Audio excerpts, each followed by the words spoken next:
Hey folks, Simon here. Quite a few of the coaching conversations I've had over the last few weeks have become, well, explicit. Now hang on a minute, before you lurch forward to turn down the volume on your computer, I don't mean that kind of explicit, like those moments where the really inappropriate song lyric just happens in a silent pause in conversation.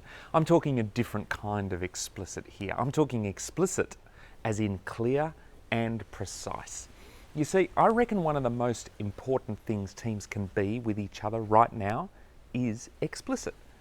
Explicit about what we need from one another, explicit about what we expect from our meetings and our conversations, explicit about what's working and what's not, explicit about how we roll as a team and how we want our meetings to run, explicit about what we're shooting for, explicit about what we want to avoid, explicit about what we don't understand, and explicit about what's worrying us. Look, in truth, this matters all the time, but it's particularly important when we're in the midst of massive change and uncertainty, which is definitely the case right now.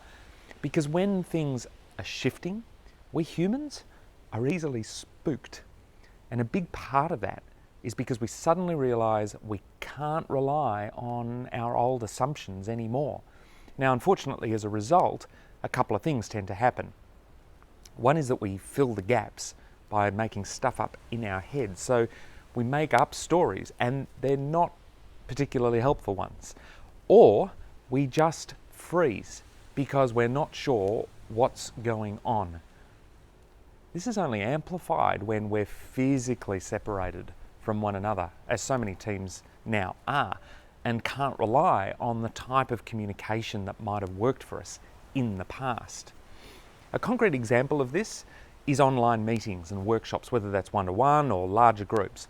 Many of the teams I've been working with have been finding it harder to get people to engage in really productive conversations online.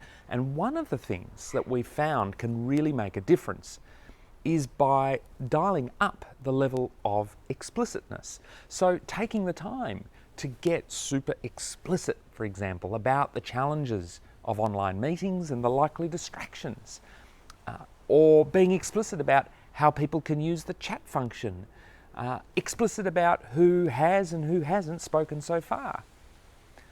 It's a little like the first time you play a board game, where someone sits there and literally reads the rules out to everyone and then keeps referring back to them at each roll of the dice, as if we're learning together, beat by beat. So my invitation is to take this word explicit and make it yours.